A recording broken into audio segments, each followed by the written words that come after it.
the moment na napaisip ka, you've really made it? When I got the salary na in-offer sa akin, I'm Joy of Digital Hub. So we do social media marketing. What's the biggest sacrifice na ginawa mo for your business? The time na before ako nagkaroon ng business, nagkaroon ako ng job offer. It pays well and of course, nasa good benefit. Pero mas pinili ko gumawa ng business. If you could go back to day one, what would you tell yourself? Tanggapin na lang yung job offer.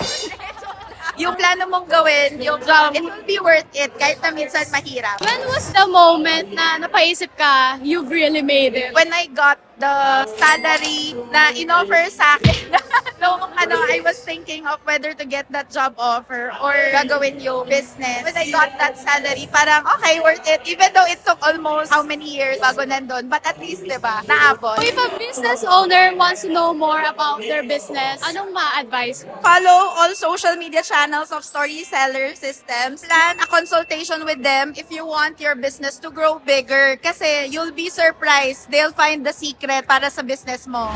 Follow Story Seller System!